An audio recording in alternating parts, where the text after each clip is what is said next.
Hare Krishna, Krishna Krishna, Hare Hare, Hare Rama, Rama Rama, Hare Hare. ओम अज्ञानातिमिरन्धस्य ज्ञानाञ्जनशलाकया चक्षुर्मिलितं येन तस्मै श्रीगुरुवे नमः। श्रीचैतन्य मनोभीष्टं स्थापितं येन भूतले स्वयं रूप कदा मह्यं ददाति स्वपदान्तिकं। वन्देऽहं श्रीगुरु श्रीयुतपदकमलं श्रीगुरुं वैष्णवांश्च श्रीरूपं साग्रजातं सहगण रघुनाथान्वितं तं सजीवं साद्वैतं सावधूतं परिजन सहितं कृष्ण चैतन्य देवं श्री राधा कृष्ण पादान् सहगण ललिता श्री विशाखान्वितंस्य नमो विष्णुपदाय कृष्ण पृष्ठाय भूतले श्रीमते भक्ति वेदांत स्वामी निति नामिने नमस्ते सरस्वती देवे गौरवाणी प्रचारिणे निर्विशेष शून्यवादी पाश्चात्य देशतारिणे वाञ्छाकल्पतरुभ्यश्च कृपा सिन्धुभ्येव च पतितानां पावनेभ्यो वैष्णवेभ्यो नमो नमः। जय श्री कृष्ण चैतन्य प्रभु नित्यानंद श्री अद्वैत गदाधर शिवासादि श्री गौर भक्त वृंद। हरे कृष्णा कृष्णा कृष्णा हरे हरे, हरे राम राम राम हरे हरे। ओम नमो भगवते वासुदेवाय। ओम नमो भगवते वासुदेवाय। ओम नमो भगवते वासुदेवाय। नारायणं नमस्कृत्य नरं चैव नरोत्तमं देवीं सरस्वतीं व्यासं ततो जयमुदीरयेत्। नष्टप्रायेषु भद्रेषु नित्यं भागवत सेवया भगवते उत्तम श्लोके भक्तिर्भवति नैष्ठिकी। कृष्णाय वासुदेवाय देवकी नंदनाय च नंद गोप कुमाराय गोविंदाय नमो नमः। हरे कृष्ण प्रभु जी, दंडवत प्रणाम। हरे कृष्ण प्रभु जी, सादर प्रणाम। हरे कृष्ण प्रभु जी। हरे कृष्ण हरे कृष्ण प्रभु जी, सादर प्रणाम। हरे कृष्ण प्रभु जी, सादर प्रणाम। हरे कृष्ण प्रभु जी, हरे कृष्ण प्रणाम। हरे कृष्ण प्रभु हरे कृष्ण प्रभु जी, सादर प्रणाम। हरे कृष्ण। कल हम श्रीमद् भागवतम के दूसरे स्कंद के पहले अध्याय से श्रवण कर रहे थे, जिसका नाम है ईश अनुभूति का प्रथम सोपान। इसमें हमने कल श्रवण किया था कि मनुष्य को किस तरह से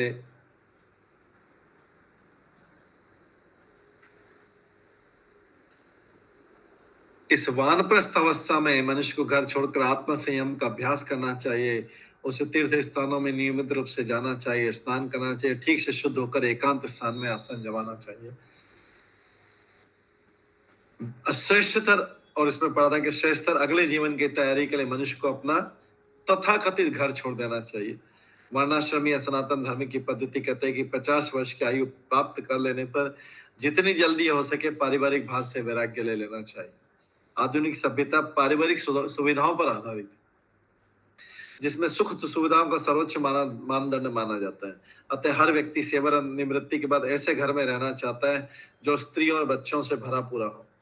वह ऐसे सुविधापूर्ण घर से बाहर जाने की रंच मात्र भी इच्छा नहीं करता,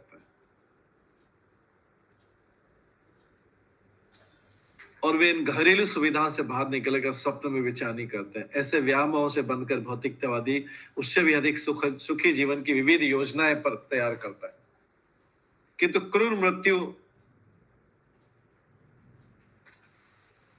मृत्यु सहसा बड़े से बड़े योजनाकारों की उसकी इच्छा के विरुद्ध उठा लेती है।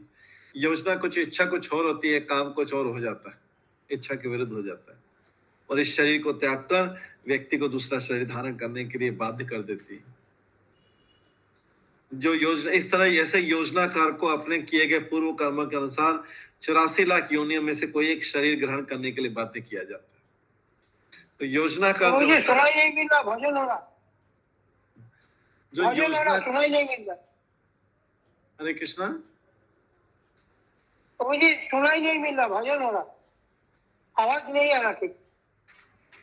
सबको आ रहा है क्या नहीं, आवाज? आवाज क्लियर है प्रभु जी, एकदम क्लियर है, सही है। एकदम क्लियर है।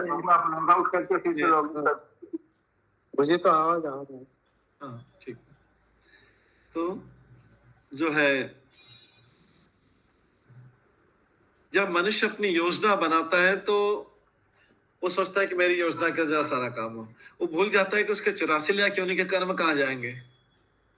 तो इधर से योजना तो अच्छी बनाता है, सोचता है कि अभी मैंने कुछ शायद अच्छे काम कर लिए हैं, लेकिन उसको पता नहीं है कि पिछले वाली जो 84 लाख योनि के कर्म कहाँ जाएंगे, वो तो बीच में आएंगे, बीच बीच में आते रहेंगे ना, तो उसकी योजना कहाँ जाएगी।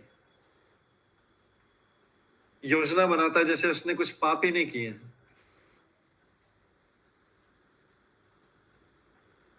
तो 84 लाख योनि में से किसी एक शरीर ग्रहण करने के लिए उसको बाध्य किया जाता है। जो लोग पारिवारिक सुविधाओं के प्रति अत्यधिक आसक्त होते हैं, उन्हें उन्हें अगले जीवन में इसी पाप में लंबी आयु में किए गए पाप कर्मों के कारण निम्न योनि प्रदान किए जाते हैं। तो यहाँ पे बताया गया है, रूपा एक्सप्लेन करेंगे, जो लोग पारिवारिक सुविधाओं के प्रति अत्यधिक आसक्त रहते हैं, उन्हें अगले जीवन में इस पाप में लंबी आयु में किए गए पाप कर्मों के कारण निम्न योनि प्रदान किए जाते हैं।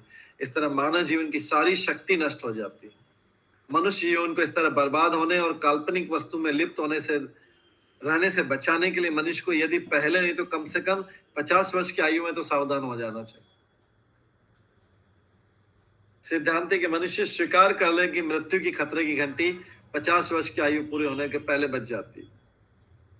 अतः हर हालत में उसे श्रेष्ठ भावी जीवन के लिए तैयारी करनी चाहिए। सनातन धर्म की पद्धति ऐसी बनाई गई कि इसका पालन करने वाले मनुष्य जीवन के विनष्ट होने की किसी प्रकार की संभावना के बिना श्रेष्ठ अगले जीवन के लिए प्रशिक्षित हो जाए। संसार भर में पवित्र स्थल उन सेवा निवृत्त व्यक्तियों के आवास के लिए जो श्रेष्ठ अगले जीवन की तैयारी करने में लगे। इसलिए बुद्धिमान मनुष्य को जीवन के अंत में 50 वर्ष की आयु के पश्चात जीवन में बंधन स्वरूप पारिवारिक आसक्ति से मुक्त होने के लिए आध्यात्मिक कायाकल्प का जीवन बिताने के उद्देश्य से तीर्थों में जाना चाहिए।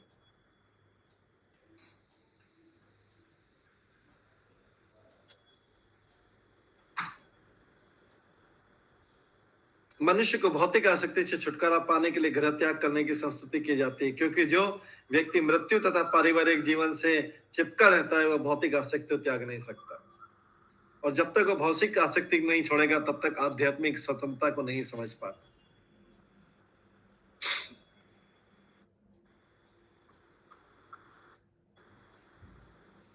लेकिन उसे गृह त्याग कर या तीर्थ स्थान में वैध या अवैध रूप से दूसरा घर बनाकर आत्मसंतुष्ट नहीं बनाना चाहिए। ऐसे अनेक लोग हैं जो घर छोड़कर ऐसे तीर्थ स्थानों में जाते हैं किंतु विपरीत कुसंगति में पड़कर पुनः ग्रस्त बन जाते हैं। माया की मोहिनी शक्ति इतनी प्रबल है कि जीवन की प्रत्येक अवस्था में, यहाँ तक कि अपने सुखी घर का त्याग करने के बाद भी मनुष्य ऐसे मोह में पड़ सकता है। अतः यह अनिवार्य है कि मनुष्य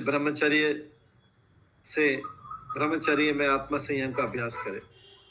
जो व्यक्ति जीवन सुधारना चाहता है उसे विशेष रूप से अपने यौन संबंधी इच्छा पर संयम रखना चाहिए और पवित्र आसन पर बैठकर उपयुक्त विधि से निरपराध भाव से भगवान के पवित्र नाम का जप करना चाहिए। यह समुचित विधि मन को भौतिक कार्यों से खींचकर भगवान के चरण कमलों में स्थित करने के लिए निमित्त है। यह सरल विधि सर्वोच्च आध्यात्मिक सफलता दिलाने में सहायक हो।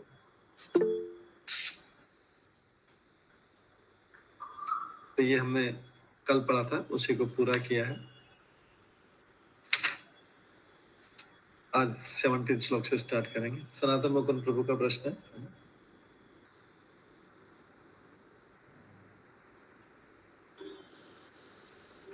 सनातन मुकुंद प्रभु आपका प्रश्न है, आपका हैंड रेज्ड है।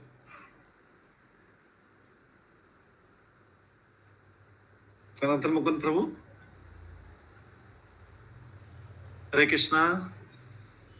सनातन मुकुंद प्रभु, आवाज आ रही है आपको?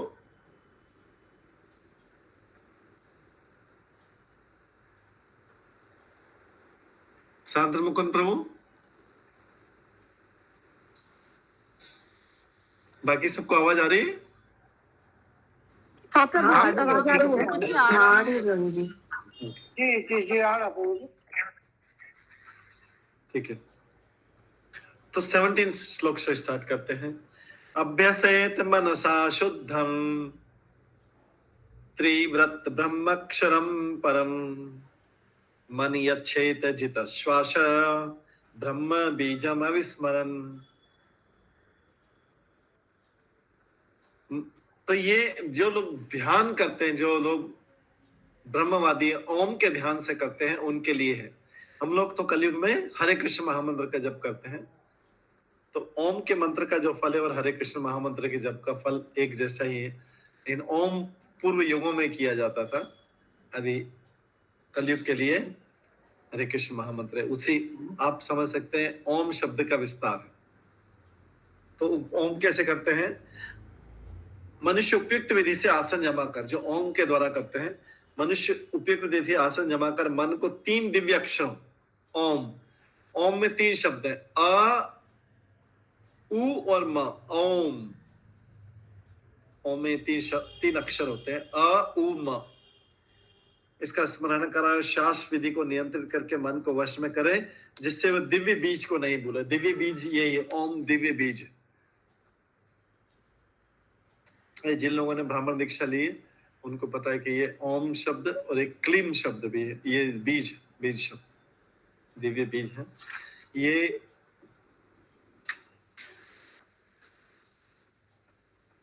ओंकार अथवा प्रणव दिव्य अनुभूति का बीज है।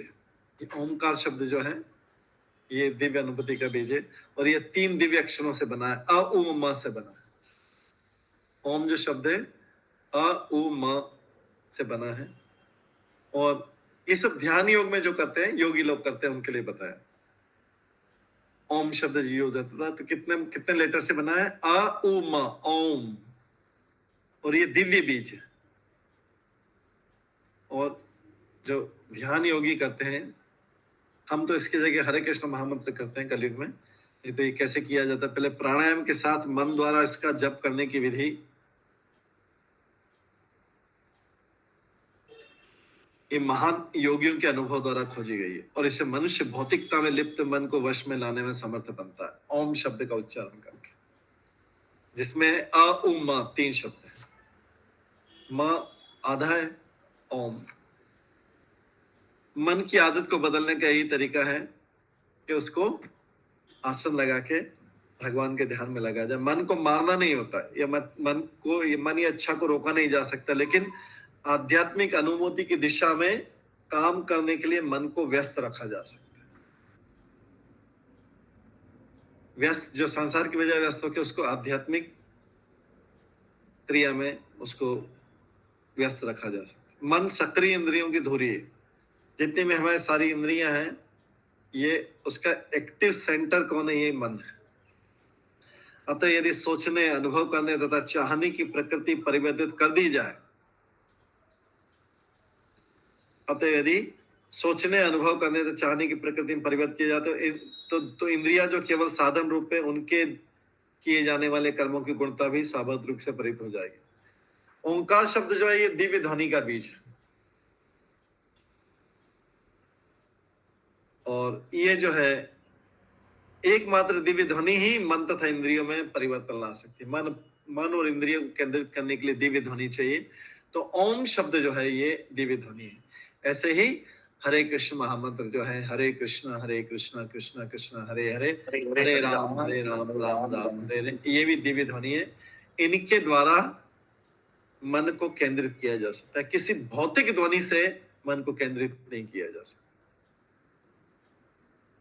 किसी भौतिक ध्वनि, जैसे कोई शब्द बोले,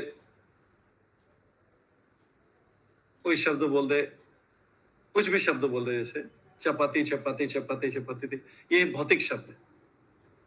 इसके द्वारा मन को केंद्रित नहीं किया जा सकता। और ऐसा बोलने से भूख नहीं मिटेगी। अगर किसी को भूख और खाली चपाती चपाती बोलता रहे तो भूख नहीं मिटेगी। लेकिन उसके जगह जैसे कोई व्यक्ति हरे कृष्ण महामंत्र ये ओम बोलता है, तो ये जो दिव्य ध्वनि है, तो दिव्य ध्वनि जो है उसकी उसकी असंतुष्टि को खत्म कर देती और मन को भी केंद्रित करती। मतलब दिव्य ध्वनि से उसकी भूख भी मिट जाती। कौन सी भूख? असंतुष्टि वाली भूख जो है, अगर उसको संतुष्ट चाहिए तो कर देती है। लेकिन भौतिक शब्द जैसे चपाती चपाती चपाती बोलने से भूख नहीं मिटेगी, न मन केंद्रित, क्योंकि भौतिक शब्द है ये जो। लेकिन इसकी जगह कोई भी दिव्य ध्वनि, ओम है या हरे कृष्ण महामंत्र है, इससे मन भी केंद्रित होगा और हृदय की जो भूख है, असंतुष्टि है जिसके लिए मंत्र करें, वो भी खत्म हो जाएगी। तो ओंकार शब्द समस्त दिव्य ध्वनि का बीज है और एकमात्र दिव्य ध्वनि ही मन तथा इंद्रियों में परिवर्तन ला सकती है। ये कोई मानसिक रूप से अगर पागल व्यक्ति भी है, असंतुलित व्यक्ति भी है, वो भी ठीक हो सकता है। प्रभुपाद बहुत बड़ी चीज लिखता है, कोई मानसिक रूप से मेंटली रिटार्डेड है, वो भी अगर दिव्य ध्वनि का ध्यान करे तो वो भी केंद्रित कर सकता है और उसको भी निरोगी किया जा सकता है, निरोगी बनाया जा सकता है। भगवद गीता में प्रणय को परम सत्य की प्रत्यक्ष शाब्दिक अभिव्यक्ति के रूप में स्वीकार किया है। तो ओम क्या है? ओम जो है भगवान जो है परम सत्य, उनका शाब्दिक अवतार है। जैसे हरे कृष्ण महामंत्र भी शाब्दिक अवतार है, हरे कृष्ण कृष्ण कृष्ण हरे हरे, हरे राम राम राम हरे। जिस प्रकार से ये भगवान का शब्द अवतार है, ये भगवान का शब्द अवतार है, उसी तरीके से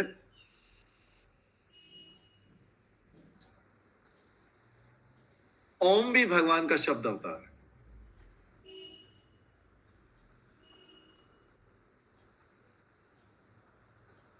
और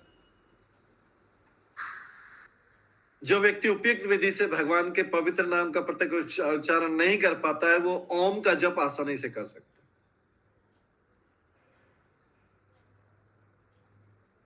या ओमकार का एक संबोधन है, उसमें लिखा है भगवान जिस प्रकार के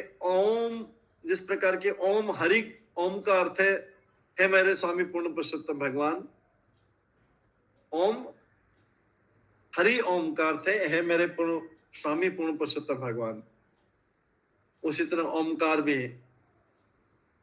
किंतु जो व्यक्ति अपने अपूर्ण इंद्रियों के कारण भगवान के दिव्य साकार रूप या नाम की अनुभूति कर पाने में अक्षम है, उन्हें प्राणायाम का अभ्यास करके साथ साथ मन में प्रणव या ओमकार का बार बार उच्चारण करके आत्म साक्षात्कार अभ्यास करने के लिए प्रशिक्षित किया जाता है। तो ओम शब्द का इसमें पूरा मीनिंग बताया है। और ओम क्या शब्द?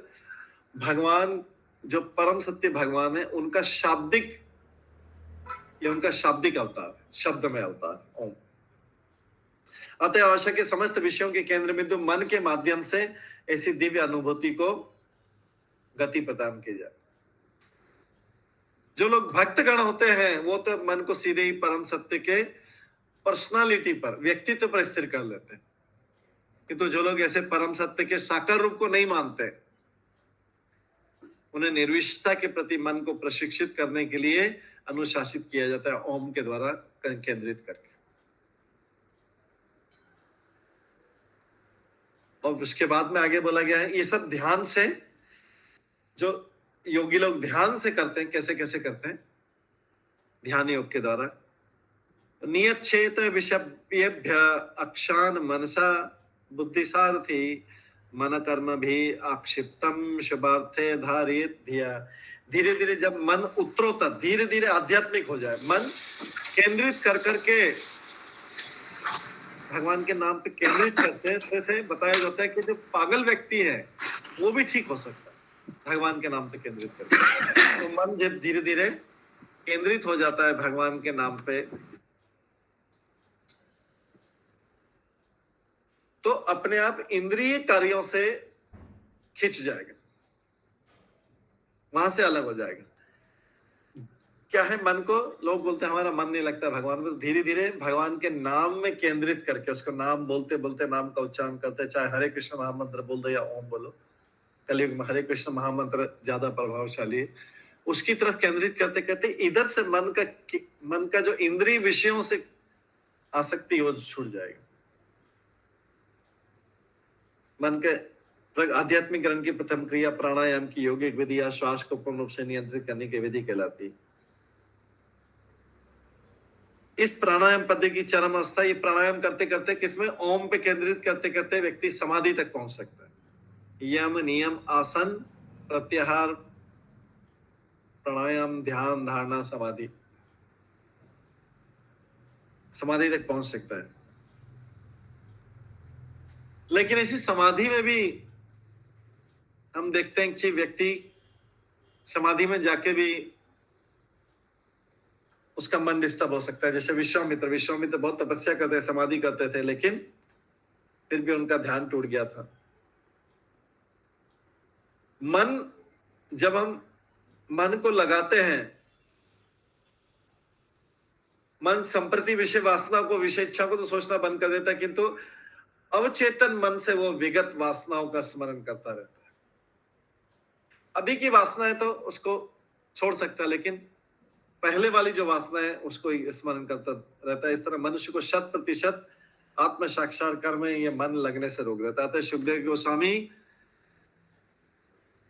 विश्वस्त नीति अपनाने के लिए कहते हैं कि मन को भगवान की सेवा में स्थिर करना चाहिए।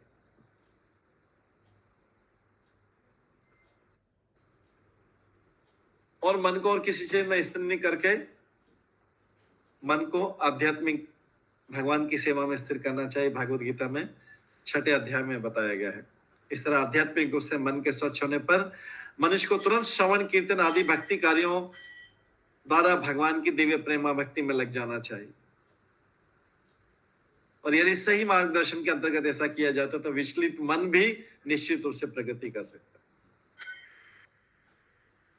इसके बाद में आगे ये सब ध्यान करने की विधि बताया है। उसके पश्चात में विष्णु के, जब ओम के बाद जो लोग इस तरह से ध्यान करते हैं, वो पहले ओम का, फिर उसके बाद विष्णु के शरीर का, विष्णु के अलग अलग अंगों का ध्यान करते हैं। और इस तरह धीरे धीरे मन जो है इधर के इंद्रिय विषयों से हट जाता है और उधर लग जाता है। तब चिंतन के लिए, मनुष्य को ध्यान लगाने के लिए और कोई वस्तु नहीं रह जाती। जैसे से भगवान की तरफ ध्यान केंद्रित करेगा, इधर से ध्यान हटता जाएगा सांसारिक चीजों से। तब चिंतन के लिए कोई अन्य वस्तु नहीं रह जाती, क्योंकि भगवान विष्णु परम सत्य आता है, केवल उन्हीं में मन पूर्ण रूप से निमग्न हो जाता है।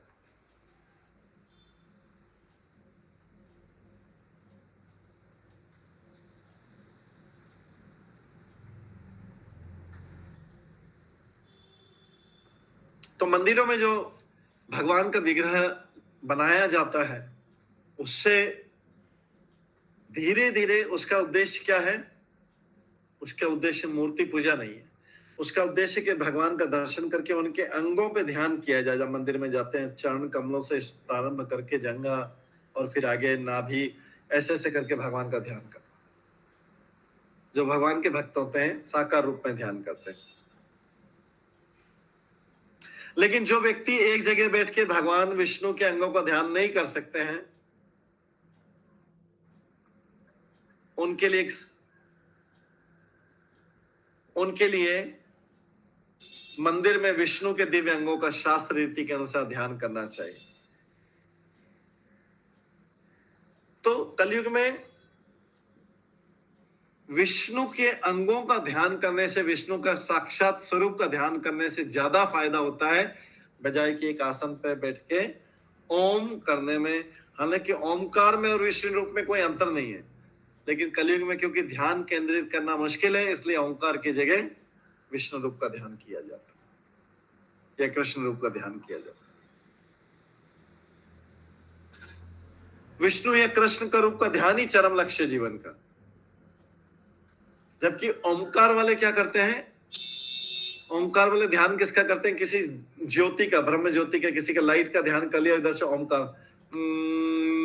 ओम करके ऐसे शब्द बोलते हैं और किसी अज्ञात चीज का ध्यान कर लेते हैं या ज्योति का। लेकिन इसके बजाय जो भगवान का साक्षात दर्शन करके भगवान पे अंगों पे ध्यान करता है, वो ज्यादा सक्सेसफुल होता है भक्ति में। अब मन को शांत करने का तरीका आगे बताया है। 20वें श्लोक में बताया गया है, रजस्तमोभ्याम आक्षिप्तम विमूढ़म मना आत्मनः यच्छ्रे धारणया धीर हन्ति या तत्कृतं मलम्।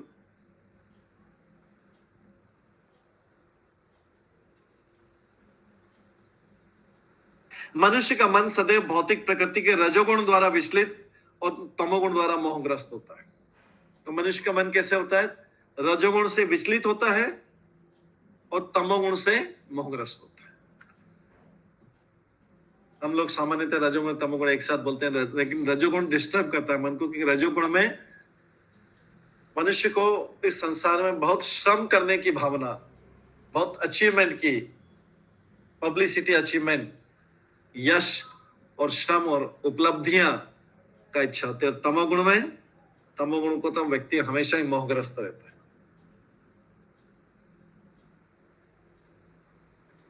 मोड ऑफ इग्नोरेंस, जिसमें व्यक्ति निद्रा, आलस्य, ईर्ष्या, इन सब चीजों से ग्रस्त रहता है। ये सब तमोगुण वाली चीजें।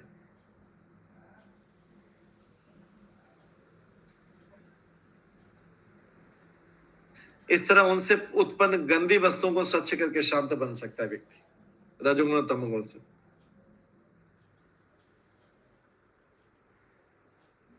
किसमें? भगवान में ध्यान लगा के।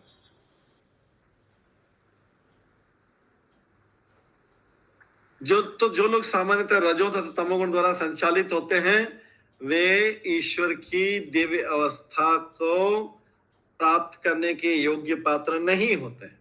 जो कोई व्यक्ति रजोगुण और तमोगुण की अवस्था में रहते हैं, वो भगवान के तरफ ध्यान केंद्रित नहीं कर पाते हैं। रजोगुण तथा तमोगुण के प्रभाव कांचन तथा कामिनी के प्रति अत्यधिक लालसा के द्वारा प्रकट होते हैं। और जो लोग कांचन मतलब सोना, कामिनी मतलब सुंदर स्त्री, जो लोग कांचन एवं कामिनी के पीछे पड़े रहते हुए अपनी मनोवृत्तियों को भगवान विष्णु के शक्तिशाली निराकार पहलू का निरंतर स्मरण करके सुधार सकते हैं।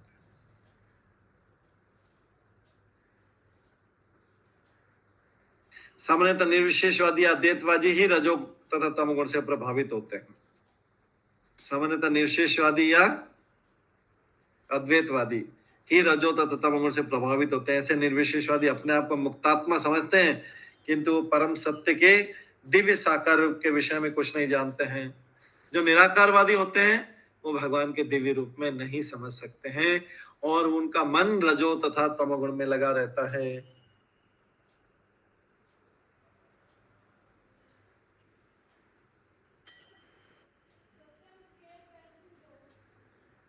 और बोला गया कि भगवान के साकार रूप या साक्षात्कार करने की योग्यता करने के लिए व्यक्ति को सर्वेश्वरवाद के दर्शन द्वारा प्रत्येक वस्तु के साथ भगवान के संबंध की अनुभूति का अवसर करना चाहिए।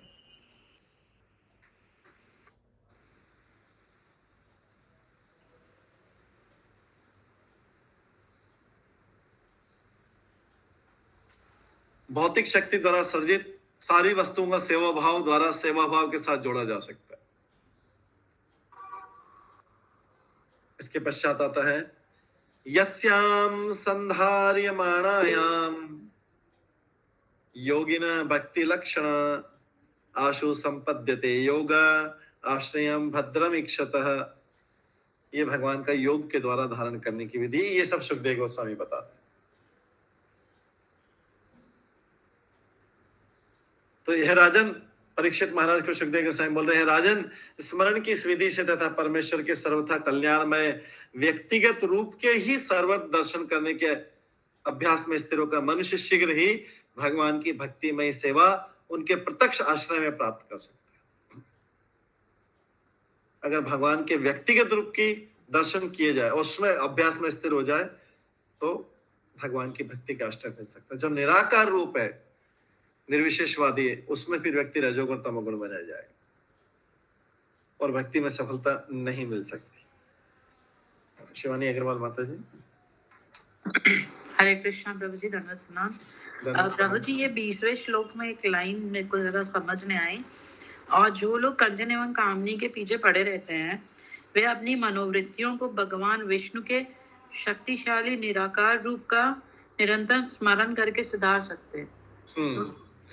ये लोग जो है, जो कंचन कामिनी के ऊपर, इनका, क्योंकि अभी बताया हमने, ये रजोगुण तमोगुण में होते हैं ऐसे लोग। ऊपर ही लिखा है केवल रजोगुण द्वारा, रजो और तमोगुण के प्रभाव कांचन तथा कामिनी के प्रति अत्यधिक लालसा के द्वारा प्रकट होते हैं। हाँ। अभी जो रजोगुण और तमोगुण वाले हैं, इनका सीधे सीधे भगवान के साक्षात रूप में ध्यान नहीं लग पाएगा। तो इसलिए इनको पहले निराकार पहलू मतलब ओम के द्वारा उनकी प्रैक्टिस करनी पड़ेगी। कोई ब्रह्म ज्योति में ध्यान करके उसको करनी पड़ेगी। इनका डायरेक्ट मन लग नहीं पाएगा क्योंकि सारे टाइम क्या करते रहते हैं, कंचन और कामिनी के बारे में सोचते रहते हैं। तो इनको इतनी कृपा नहीं है कि भगवान के साक्षात रूप के हर अंग का ध्यान करें। तो पहले ये निराकार रूप का ध्यान करते करते मतलब ओम में बैठ के ज्योति का ध्यान करते करते फिर ये धीरे धीरे भगवान विष्णु के प्रति आकर्षित होंगे और उधर से जब इनका और जो कंचन और कामिनी के प्रति इनका आकर्षण कम हो जाएगा धीरे धीरे, और तब जाके भगवान की तरफ आकर्षित हो सकते हैं। ये विधि उनके लिए जिनका मन डायरेक्टली भगवान के दर्शन करने में नहीं लगता। अच्छा प्रभु जी, मेरे को वही कंफ्यूजन हो रहा था कि मतलब हम भी अभी भी राजो और तमोगुण में रहते हैं ना, तो रजोगुण तमोगुण में रहते हैं। यस हाँ, तो फिर इवन जब भक्ति में नहीं आए थे तब तो और भी ज्यादा ही रहते होंगे। तो हाँ। फिर हम कैसे साकार रूप का मतलब वो कर पाए? हमारे लिए क्यों वो मतलब ओंकार नहीं बताया गया? हाँ, हमारे लिए ओंकार नहीं बताया गया। हमारे गुरु ने हमारे लिए उसी का जो इक्विवेलेंट है हरे कृष्ण महामंत्र बता दिया गया। तो इसलिए यहाँ पे पीछे लिखा है कि ओंकार के बजाय हरे कृष्ण महामंत्र ओम 3 अक्षरों के दिव्य मेल से बने ओंकार की अपेक्षा मंदिर में विष्णु रूप का ध्यान करने से अधिक लाभ प्राप्त हो सकता है। ओंकार तथा विष्णु के रूप में कोई अंतर नहीं, किंतु जो लोग परम सत्य के विज्ञान से अवगत नहीं होते वे विष्णु के रूपों तथा ओंकार में अंतर बताकर मतभेद करने का प्रयास करते हैं। और यहाँ ये संकेत दिया कि विष्णु का रूप ही ध्यान का चरम लक्ष्य आते हैं। निर्विशेष ओंकार की अपेक्षा विष्णु के रूपों पर चित्त को एकाग्र करना ज्यादा अच्छा है। और जो है जो रजोगुण और तमोगुण में है उनका मन सीधे नहीं लग सकता है, जो ज्यादा रजोगुण में, तो इसलिए वो निराकारवाद करते हैं। संसार में साकारवाद वाले भी हैं, निराकारवाद वाले भी। अभी भी निराकार में जो मन लगाने वालों की संख्या बहुत ज्यादा है। तो हमारा जब हमने ये हरे कृष्ण महामंत्र किया तो इसने जो ओंकार ध्वनि का जो फायदा होता है, ओंकार ध्वनि से भगवान में केंद्रित होता है, उसका फायदा हमें ऑलरेडी दे दिया। हमने अपने गुरु की कृपा से प्राप्त कर लिया और इसलिए हमारा ध्यान विष्णु में इजीली लग गया क्योंकि हमने हरे कृष्ण महामंत्र जप करना चालू कर दिया। लेकिन अगर हम ओंकार शब्द करते तो उतना जल्दी से हमें विष्णु का ध्यान प्राप्त नहीं होता। इस अवस्था में जिस अवस्था में है वो अवस्था इतनी जल्दी प्राप्त नहीं होती अगर ओंकार के माध्यम से जाते तो। ओके प्रभु जी। तो हरे कृष्ण महामंत्र के प्रभाव से अगर आपका क्वेश्चन है कि हम क्यों नहीं गए उधर से, अगर उसमें करते तो हमारा लंबा रास्ता हो जाता। हम जल्दी क्यों आ गए विष्णु के साकार रूप में? नहीं, मेरा वही प्रश्न था प्रभु जी कि यहाँ तो ठीक है कनक और कामनी है, but I think most of the people मतलब सब रजो और तमोगुण में ही होते हैं, सत्वगुण में तो नहीं होते। तो हाँ, क्या मतलब तो हम क्या किसी को भी हरे कृष्ण महामंत्र करने को नहीं बोल सकते? हम हरे कृष्ण महामंत्र में लग जाएगा, ओंकार में नहीं। जो है ओंकार डिफिकल्ट है, हरे कृष्ण महामंत्र से इजीली विष्णु का ध्यान विष्णु के रूप में आ सकते हैं। हम जो आए हैं ओंकार के द्वारा नहीं आए, हम किसके द्वारा आए हैं? हरे कृष्ण महामंत्र। हरे कृष्ण महामंत्र, उसके द्वारा कोई भगवान के साकार रूप को जल्दी प्राप्त कर लेता है। कहने का मतलब ये है। तो अगर किसी को भी बोला जाए जिसका मन नहीं लग रहा है तो हरे कृष्ण महामंत्र का अगर वो मंत्र करता रहे तो भगवान के साकार रूप को जल्दी प्राप्त कर देगा। ओके ठीक है प्रभु जी, थैंक यू। अभी अगर नहीं हो तो आंसर एक बार फिर से एक्सप्लेन कर सकते हैं कि ये सब जो बताया है ओंकार के लिए पहले ओंकार करना चाहिए जिनका रजोगुण तमोगुण में रहते हैं। ओंकार करके फिर बाद में, क्योंकि सीधा उनके विष्णु के अंगों पे ध्यान नहीं कर पाएंगे। ठीक है, ये वाला ओंकार वाला ओंकार करने का दिया गया। लेकिन हम भी उसी रजो तमोगुण में थे पहले, लेकिन हमारे गुरु ने हमको ओंकार का रास्ता नहीं बताया। हमारे गुरु ने हमको बता दिया हरे कृष्ण महामंत्र वाला रास्ता। इससे क्या है कि हम विष्णु के साकार रूप में जल्दी लग गए क्योंकि हमने ये रास्ता चूज कर लिया। तो हमको किसी को भी रास्ता बताना हो तो ये हरे कृष्ण वाला रास्ता बताना चाहिए, न कि ओंकार वाला रास्ता बताना चाहिए। इससे भगवान का साकार रूप में जल्दी ध्यान लगता है। नहीं तो रजोगुण तमोगुण से भगवान के साकार रूप में ध्यान करना बहुत मुश्किल है। पहले ओंकार वाले रास्ते से जाना पड़ेगा। अगर हरे कृष्ण वाला कोई ऐसा गुरु नहीं मिलता बताने वाला। अमेरिका में आज भी कई योगा सेंटर हैं जो ओंकार के रास्ते से उनको ध्यान केंद्रित करते हैं, क्योंकि उनको ऐसा कोई गुरु मिला नहीं जो योगाचार्य और वो है, उनको ऐसा कोई गुरु मिला नहीं कि जो उसको, जिसका स्वयं का भगवान में फेथ हो, हरे कृष्ण मंत्र में, और जो उनको बता के उनको भी निराकारवाद से, निर्विशेषवाद से साकार रूप में लाया जा सकता है। इसलिए हमें लोगों को ये वाला रास्ता हरे कृष्ण महामंत्र बताएंगे तो जल्दी से साकार रूप को, भगवान के विष्णु रूप का, कृष्ण रूप का ध्यान कर पाएंगे। नहीं तो लंबी लंबी आयु तक हम नहीं पहुंच पाएंगे साकार बात। ठीक है प्रभु जी, तो मतलब जो व्यक्ति जैसा भी हो, हाँ। चाहे रजोगुण में हो, तमोगुण में हो, चाहे वो कंचन कामनी के पीछे हो, अगर हमारे संपर्क में आता है तो हम उनको यही बताएंगे कि आप हरे कृष्ण महामंत्र कीजिए। यस करेक्ट, ये राइट अंडरस्टैंडिंग। यस, ठीक है प्रभु जी, हरे कृष्णा। और हम अमेरिका उधर का एग्जांपल बता रहे हैं, वो अभी भी विष्णु कृष्ण के साकार रूप में नहीं आए, क्योंकि उनको जो योगाचार्य योगी मिले हैं वो ओमकार के रास्ते से ले जा रहे हैं। उस रास्ते से धीरे धीरे फिर वो पहुंचेगा। तो उनको तो पता नहीं कितने जन्म लगेंगे प्रभु जी, कितने जन्म लगेंगे पता नहीं, यही ठीक है। इसलिए हरे कृष्ण महामंत्र का बताया। इसलिए तो योगी लोग इतने बड़े बड़े ओंकार का ध्यान करते थे, ओम करके ध्यान करते थे, कई कई वर्षों बाद उनको भगवान को उनके हृदय में दर्शन होते थे। लेकिन फिर भी वो करते रहते हैं। आज भी ध्यान करने वाले ही ज्यादा है बजाय कि हरे कृष्णा करने वाले।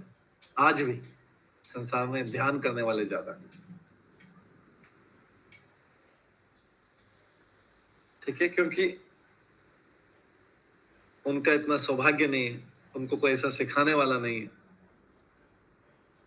कि वो भगवान का ध्यान कर सके। प्रभुपाद जब गए तो उन्होंने सीधा सीधा हरे कृष्ण मंत्र बताया। तो कोई ध्यान करने वाले लोग भी जो पहले के योगा सेंटर में ज्वाइन करते थे, वो भी इधर प्रभुपाद की तरफ आ गए थे। इसी तरीका गुरु ने बताया। ठीक है, ठीक है, हरे कृष्ण हरे कृष्ण। इसके बाद ये जब सुखदेव गोस्वामी बोल रहे हैं तो परीक्षित महाराज क्या बोलते हैं? ये थोड़ा टफ टॉपिक था, डिफिकल्ट था, क्योंकि पहले ओंकार की महिमा बताई गई थी, फिर बात बताया कि ये दोनों एक हैं, और फिर बताया कि कलयुग में हरे कृष्ण महामंत्र करना इजी है, चाहे रजोगुण वाला तमोगुण वाला कोई भी है, इस रास्ते से जल्दी से विष्णु की भक्ति प्राप्त कर सकता है। दूसरे रास्ते में जाएगा, डिफिकल्ट रास्ता है। अब जब ये सब मन लगाने की क्रिया बताइए सुखदेव गोस्वामी ने कि मन अब भगवान में लगना चाहिए, तो अभी राजा परीक्षित प्रश्न पूछते हैं। राजो वाचा, प्रश्न पूछते हैं परीक्षित महाराज। यथा संधार्यते ब्रह्मन धारणा यत्र सम्मता यादृशी वा हरेताशु पुरुषस्य मनः मलम।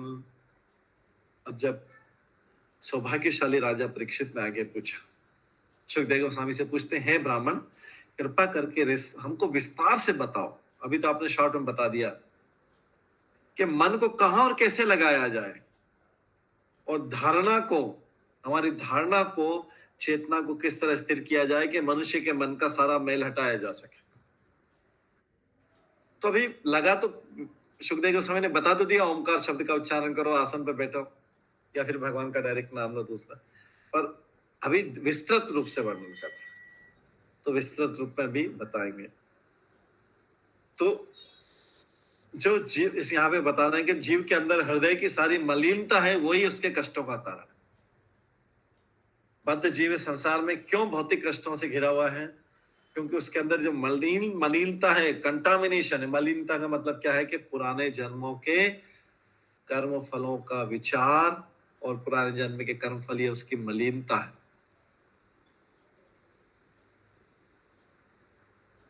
और इसलिए बद्ध जीव भौतिक स्थिति के अनेक कष्टों से घिरा होता है, किंतु अपने निपट अज्ञान के कारण, उसको कोई ज्ञान देने वाला नहीं, इसलिए इसी में स्ट्रगल करता रहता है और अपने हृदय में मलिनता को दूर करने में असमर्थ रहता है। वैसे तो भगवान ने यहाँ पे किस लिए भेजा है, फिर से सेवा करके मेरे पास में आ जाओ, लेकिन उसको बेचारे को पता नहीं हुआ ज्ञान के कारण कि कैसे अपना मन भगवान में लगाए। उसकी जो इच्छाएं हैं, वो इच्छाओं की हृदय की मलिनता के कारण उसकी जो इच्छाएं हैं वो खत्म नहीं हो पाती, हृदय की मलिनता के कारण। इच्छाओं को खत्म करना चाहता है, कर्म नहीं पाता है। ये उससे इच्छाएं मन की शांति प्रदान करने के बजाय नई नई समस्या उत्पन्न कर देते इच्छा। तो कैसे दूर किया जा सकता है? परमेश्वर की संगति से, भगवान की संगति से, भक्तों की संगति से दूर किया जा सकता है। भगवान सर्वशक्तिमान है, तो भगवान अपना संग कैसे दे सकते हैं? किसी भी जीव के द्वारा भगवान संग दे सकते हैं। जीव भी शक्ति है, भगवान के पास अनंत शक्तियां हैं, उनमें से सर्वशक्तिमान होने के कारण भगवान अपनी अचिंत्य शक्ति को कारण अपना संगति दे सकते हैं किसी को। भक्तों की संगति करने से भगवान की संगति प्राप्त हो जाती है। भक्त कौन है? भगवान की शक्ति, जीव शक्ति।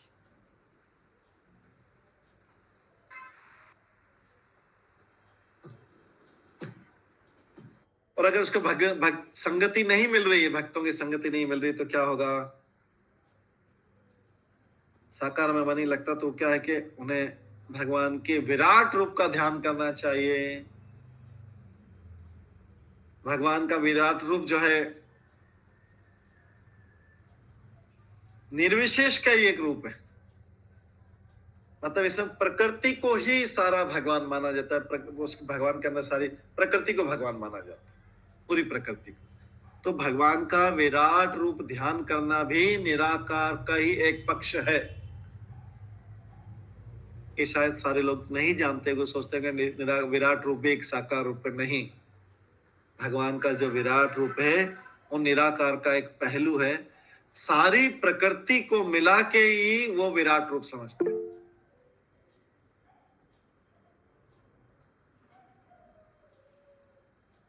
वो भगवान के दिव्य रूप पे केंद्रित नहीं कर पाते, तो इसलिए विराट रूप पे उनको बोला जाता है, चलो तुम विराट रूप पे करो, निर्विशेष ज्योति पे करो।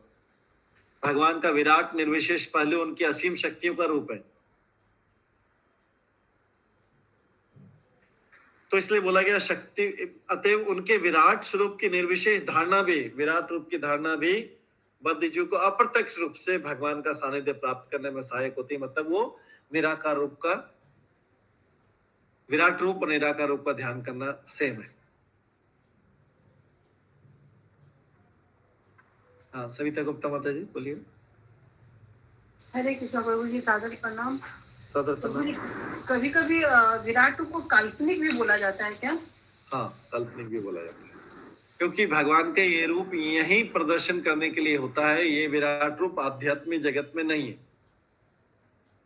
ये भगवान का काल्पनिक है। विराट, क्योंकि भगवान का भौतिक रूप नहीं होता है, यही भगवान भौतिक रूप प्रकृति के रूप में बताते हैं। ये काल्पनिक रूप है कि इसी कल्पना कीजिए कि सारी पृथ्वी, सूर्य, चंद्रमा उनकी आंखें हैं, जो नदियां हैं उसकी ये वेन्स हैं, जो अंदर खून की धमनियां बहती हैं। ऐसा ऐसा करके जो इस शरीर के बाल हैं, ये क्या है, इस पे जो वृक्ष और जो पौधे और घास रहते हैं उसके समान है। ऐसा ऐसा करके कल्पना करके भगवान के विराट रूप की कल्पना की। अगर कोई बोलेगा इसका कोई, हमको वहां पे आध्यात्मिक जगत से कोई इसका फोटो भेज दो, तो बोलेंगे आध्यात्मिक जगत में इनका कोई लोक होता ही नहीं। बस इसमें भगवान ने अर्जुन को बताया, तो अर्जुन ने बोला तो बता दिया कि जो सारी प्रकृति है, पूरी जो सारी प्रकृति में नदियां, पहाड़, ये वो सब, सूर्य, चंद्रमा सब है, बस इसको एक रूप के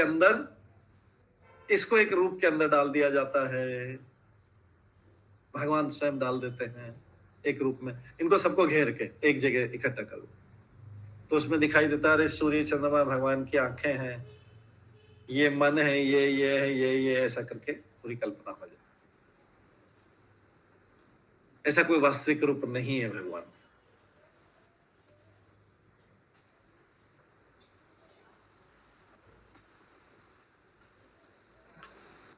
इस प्रकार से भगवान का विराट निर्विशेष पहलू उनकी असीम शक्ति का रूप है। तो उनका विराट स्वरूप की निर्विशेष धारणा भी बद्ध जीव को अप्रत्यक्ष रूप से भगवान का सानिध्य प्राप्त करने में सहायता करती है। अप्रत्यक्ष रूप से, क्योंकि जीव को तो संगति चाहिए, तो इस तरीके से कर सकता है। ये सारी चीजें बताई हैं। तो अभी परीक्षित महाराज हम सबके बिहाफ पे, हम सबकी तरफ से प्रश्न पूछ रहे हैं, ऐसे व्यक्तियों के लाभ के लिए जो भगवान के दिव्य साकार रूप को स्वीकार करने में असमर्थ है, ऐसे लोग क्या करना चाहिए? महाराजा परीक्षित ने सुखदेव गोस्वामी से पूछा कि प्रारंभ में मन को है, इस अवस्था में मन को, ऐसे लोगों के लिए मन को कैसे लगाया जाए? तो स्वामी जी सुखदेव गोस्वामी से उसका विस्तार से आगे उत्तर देते हैं। सुखदेव गोस्वामी कहते हैं, जितासनो जिताश्वासो जित संगो जितेंद्रिय स्थूले भगवते रूपे मनः संध्यार्य यद्धिया।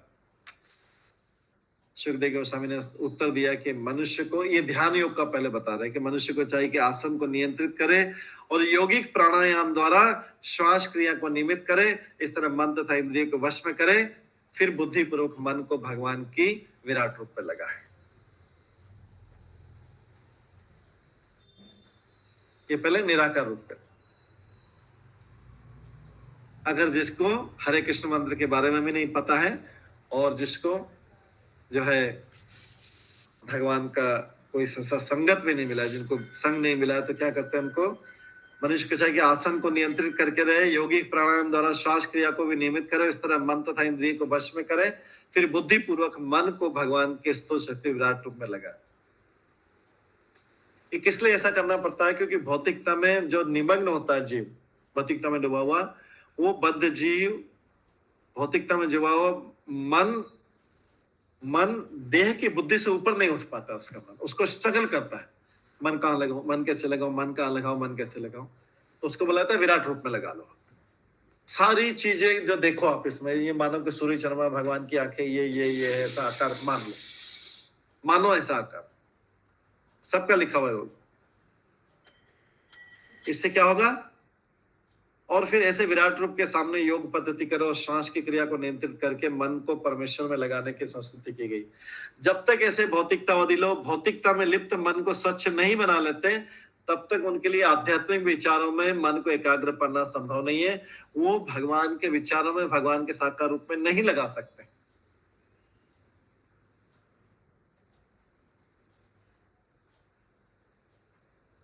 अचानक नहीं लगा सकते भगवान के साकार रूप में। तो पहले उसको स्थूल शरीर में या विराट रूप पे लगाना पड़ेगा।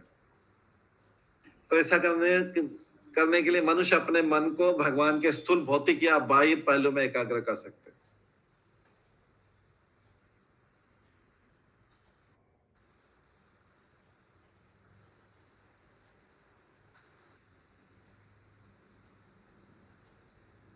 भौतिकतावादी व्यक्ति ऐसी नियमन विधि के फलस्वरूप कुछ योग शक्तियां प्राप्त करने के उत्सुक रहते हैं।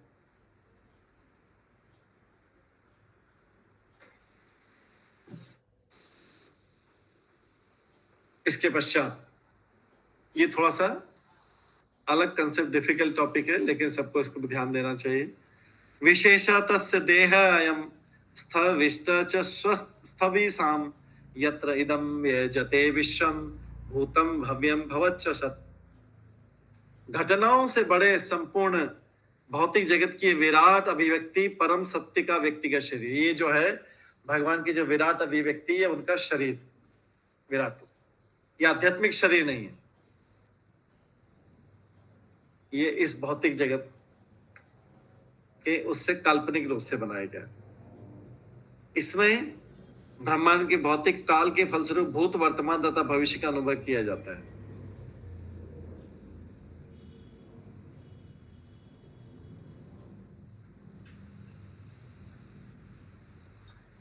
तो इसलिए इस भौतिक जगत में ब्रह्मांड के भौतिक काल के फलस्वरूप भूत, वर्तमान तथा भविष्य का अनुभव किया जाता है।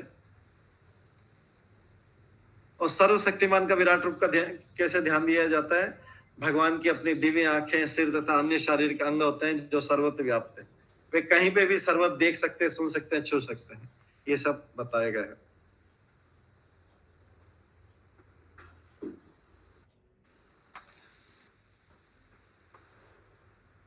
तो भगवान ने फिर अर्जुन को क्यों बताया था विराट रूप? जब भक्त के लिए ध्यान करने योग्य नहीं तो फिर किसके लिए बताया गया था विराट रूप? अर्जुन को क्यों बताया था? आने वाली पीढ़ी को लो, हमें आपका भी वहाँ का डेवलपर से बात बताइए शिवानी माता जी। हरे कृष्णा प्रभु जी, धन्यवाद प्रणाम। प्रभु जी, अर्जुन तो भक्त थे, लेकिन उनको पता था कि ऐसे बहुत सारे जीव होंगे जो भगवान के साकार रूप को नहीं मानेंगे और वो भगवान को एक साधारण मनुष्य ही समझेंगे। पर जब भगवान का विराट रूप वो देखेंगे तो उनको पता चलेगा कि कृष्ण कोई साधारण हमारे जैसे नहीं थे। यस, तो अर्जुन द्वारा प्रार्थना की जाने पर भगवान कृष्ण ने असुरों के लिए विराट रूप का प्रदर्शन किया। असुर लोग होते हैं जो जिनका भगवान में ध्यान नहीं लगता, ज्यादा लगता है तो निराकार तक लगता है, ज्यादा ध्यान लगता है तो निराकार तक लगता है। तो भगवान अर्जुन द्वारा प्रार्थना किए जाने पर भगवान कृष्ण ने असुरों के लिए विराट रूप प्रदर्शित किया। भगवान का शुद्ध भक्त भगवान के ऐसे संसारी विराट रूप शरीर को देखने का आदी नहीं होता है। भगवान का भक्त जो होता है तो उनके दिव्य रूप को देखना चाहता है, विराट रूप को देखना नहीं चाहता।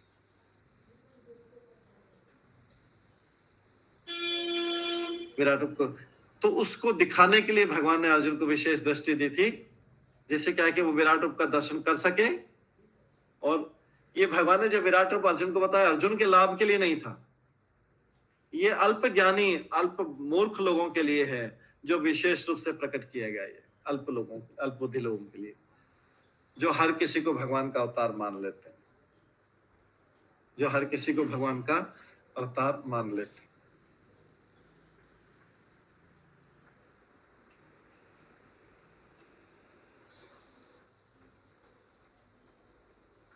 और इस तरह जन सामान्य को गुमराह करते रहते हैं। तो उनके लिए फिर क्या कि ऐसे अवतारों को मानने की वजह बोले पहले चलो विराट रूप में मन लगाओ। ये विराट रूप बना सकते हैं क्या? आपके जो जिसको आप भगवान बोल रहे हैं, ये विराट रूप बना सकते हैं क्या? वो लोग तो विराट रूप बना नहीं सकते, सामान्य लोग। इसलिए लोग कलयुग में लोग भ्रम नहीं हो जाए, इसलिए अर्जुन को विराट रूप बताया। आगे आने वाले लोग समझे कि भगवान है। अगर कोई किसी को कोई व्यक्ति भगवान बोल रहा तो उसको विराट रूप आना चाहिए बताना। मैंने देखो बताया तुमको, कृष्ण बोलेंगे, अर्जुन को बोलता मैंने तुमको विराट रूप बताया। अब कोई और अपने आप को भगवान का अवतार बोलेगा तो उसको भी बताना पड़ेगा विराट रूप, तब जाकर उसको भगवान मान सकते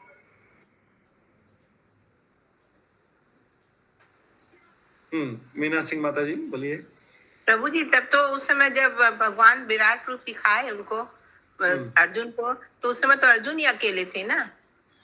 अर्जुन अकेले थे, लेकिन उसको और भी कई लोग देख पा रहे थे। अच्छा। संजय ने देखा, जो धृतराष्ट्र को विराट रूप का वर्णन कर, संजय ने देखा, व्यासदेव जी ने देखा, कईयों ने जिनमें भी शक्ति थे देखा। लेकिन भक्त लोगों को भगवान के विराट रूप में कोई इंटरेस्ट नहीं है। अच्छा, क्यों नहीं इंटरेस्ट है? वो तो फिर ऐसा बना हुआ, कैसे बना हुआ है? उसकी आंखें सूर्य चंद्रमा है, उसके बाल, ये सब पर्वत और ये सब सारी चीज, माउंटेन, ये कोई शरीर के अंदर की बहने वाली खून की नली है, नदियां, कुछ समुद्र है, कुछ ये पेड़ पौधे हैं, ऐसा ऐसा करके पूरी प्रकृति का विचार। लेकिन भगवान के भक्त को उसको आनंद में नहीं आएगा। भगवान के भक्त को तो भगवान का सुंदर गोपाल रूप या राधा कृष्ण रूप या गौर निताय रूप देखने में इंटरेस्टेड है। वो चाहे विग्रह के रूप में भी हो, वो उससे वो आकर्षित होता है, विराट रूप से आकर्षित नहीं होता। लेकिन अभी जिनका मन नहीं लगा है, जो असुर प्रवृत्ति के, जो भगवान को मानते नहीं, जब वो विराट रूप देखेंगे तो बोलेंगे अच्छा भगवान इतने बड़े हैं, इतने विशाल, इतने सारे सूर्य चंद्रमा, उनकी आंखें, इतनी नदियां, ये सारे पहाड़ों के अंगे हो, तब तो भगवान को प्रणाम करना चाहिए। भक्त ऐसा नहीं करता। भक्त डर के मारे भगवान को प्रणाम नहीं करता। भक्त तो आउट ऑफ लव, प्रेम के कारण भगवान को प्रणाम करता है, संबंध के कारण करता है। भक्त डर के मारे नहीं करता। जो डर के मारे करता है, इसका मतलब ये भक्त नहीं बना है। तो इसलिए जिनको डराना हो, जो अभी नास्तिक हैं, उनके लिए बोला था विराट रूप का ध्यान, चलो विराट रूप देखो। फिर जब वो समझेंगे, करेंगे, तब जाके भगवान के सामने शरणागत होंगे। नहीं तो शरणागत नहीं होते। भगवान, वो समझते भगवान तो एक ऑर्डिनरी पर्सन है। कृष्ण में गाय चराने आए थे, ये आए थे, एक ऑर्डिनरी पर्सन, वो सामान्य व्यक्ति समझते रहेंगे। जब वही कृष्ण अपना विराट रूप दिखाएंगे तो सब लोग डर जाएंगे, बोले हाँ ये भगवान। तो जो काल्पनिक रूप है उसके सामने सब डर जाते हैं, जो वास्तविक रूप है उसके सामने उसको प्रणाम भी नहीं कर पाते, क्योंकि वास्तविक रूप जो है उनका आकर्षित करने वाला सब वो भक्तों के लिए है। हरे कृष्ण प्रभु जी, थैंक यू, धन्यवाद। धन्यवाद। यहाँ पर जो है ये सारा के सारा वर्णन किया गया। अब इसके बाद में ब्रह्मांड के बारे में बताया जा रहा है, इसको भी ध्यान से सुनेंगे। ब्रह्मांड कैसा होता है दिखने में, इसके बारे में बताएंगे। तो ब्रह्मांड को कोई पिक्चर निकाल सकता है? तो ये वेंकटेश माता जी को ब्रह्मांड का इधर होता है 7 लेयर्स वाला, इसमें 7 लेयर्स दिखेंगे। तो ये 25वें श्लोक में देखते हैं, अंडकोशे शरीरस्मिन् सप्त आवरण संयुते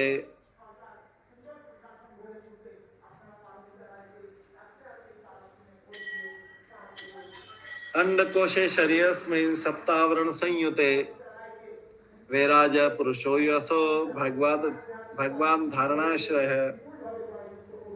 तो 7 प्रकार के भौतिक तत्वों के द्वारा प्रच्छन्न जो ये ब्रह्मांड होता है, इसमें 7 लेयर रहती है ऊपर की तरफ।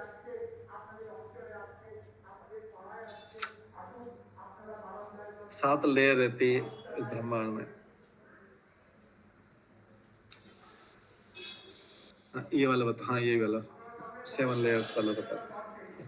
ये ब्रह्मांड दिखने में कैसा होता है आप देख सकते हैं, अभी इसमें पिक्चर में देख सकते हैं।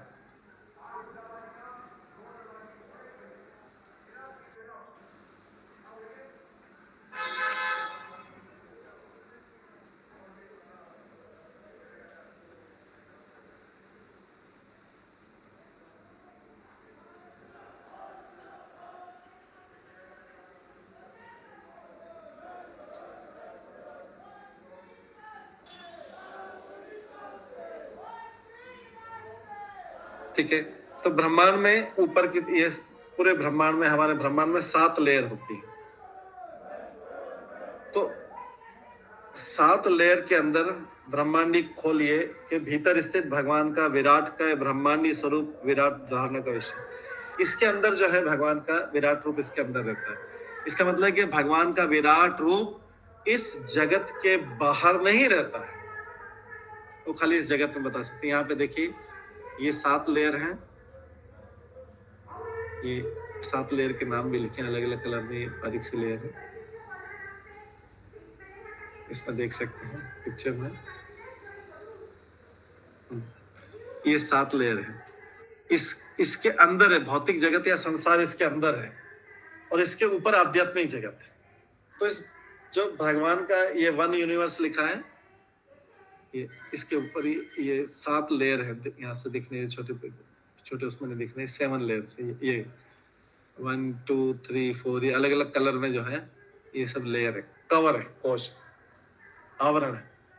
ये आवरण के अंदर ही भगवान का विराट रूप देखा जा सकता है। ये आवरण के बाहर भगवान का विराट रूप नहीं होता है। इसका मतलब क्या हुआ, क्योंकि ये आवरण तो भौतिक जगत का बताता है, ये आवरण भौतिक जगत को कवर कर रहा है, तो इसका मतलब है भगवान का विराट रूप भौतिक जगत पे होता है, आध्यात्मिक जगत में नहीं, इसलिए टेम्परेरी है और काल्पनिक है। ये सारा के सारा टेम्परेरी और काल्पनिक है भगवान का विराट रूप। ये किसके लिए बताया जाता है कि लोग भगवान के ऊपर विश्वास करें। इसको देख के जब भयानक रूप देखा जाता है, हजारों मुख वाला, हजारों शीर से हजारों हाथ है, ऐसा देखा जाता है, तब लोग डरते हैं। लोग भगवान कृष्ण को भगवान नहीं मानते। जो नास्तिक लोग रहते हैं वो सोचते हैं कृष्ण तो एक बालक के गाय चराता था। जब भयानक रूप दिखाया जाता है तब बोलते हैं हाँ भगवान, प्रणाम प्रणाम प्रणाम, आप भगवान।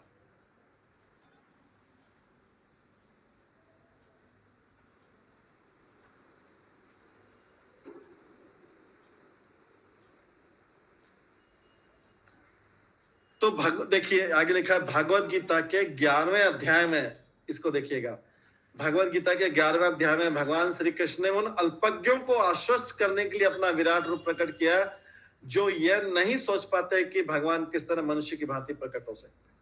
किनके लिए विराट रूप? किनके लिए? अल्पज्ञों के लिए, जिनको भगवान के ऊपर, कृष्ण के ऊपर विश्वास नहीं, तो कृष्ण उसका अपना विराट रूप बता देते।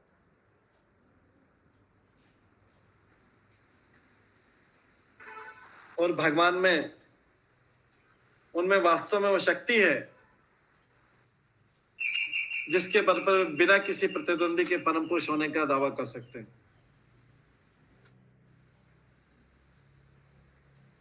तो क्योंकि भौतिकतावादी लोग इस प्रकृति के अलावा कुछ समझ नहीं पाते हैं, उनको लाखों करोड़ों अनेक ब्रह्मांडों की जानकारी नहीं रहती। उन ब्रह्मांडों के जो जल, अग्नि, वायु, आकाश, अहंकार, प्रकृति तथा प्रकृति के 7 आवरणों से ढके रहते हैं।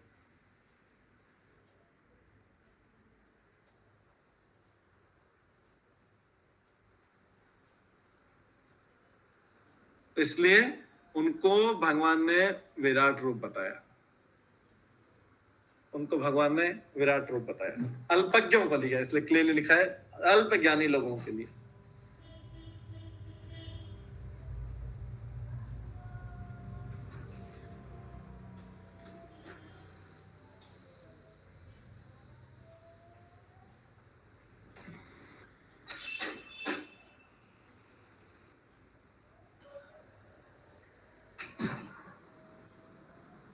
और भगवान का जो ऐसे 7 आवरणों से ढके जो ब्रह्मांड है पूरा, ऐसे भगवान के श्वास के साथ आते जाते हैं, जाते रहते हैं। ये विराट रूप विशेष रूप से भगवान द्वारा अल्पज्ञों को पाठ पढ़ाने के लिए प्रकट किया था, जिससे कोई मनुष्य किसी अन्य मनुष्य को भगवान का अवतार नहीं मान ले ना। अगर दूसरा वो बोलता मैं भी भगवान का अवतार हूं, तो फिर उसको बताना पड़ेगा कि उसका भी विराट रूप है। भौतिकतावादी व्यक्ति अपने निजी लाभ के लिए, जैसा सुखदेव गोस्वामी ने बताया, भगवान के विराट रूप पर अपने मन को केंद्रित कर सकता है भौतिक लाभ के लिए।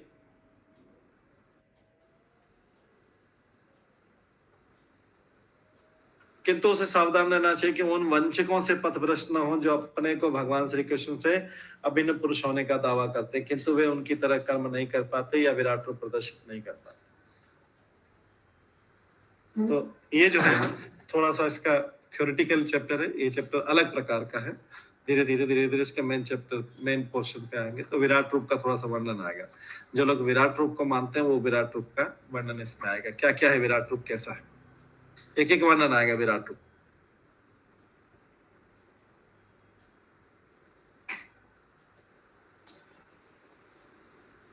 तो ये उन लोगों के लिए विराट रूप का है जो अल्प ज्ञानी है। तो भागवतम तो सबके लिए, अल्प ज्ञानियों के लिए भी, इसलिए सबके लिए भगवान ने विराट रूप का यहाँ पे वर्णन व्यास देव जी ने किया है। और विराट रूप में क्या क्या होता है ये आगे बताया जाएगा।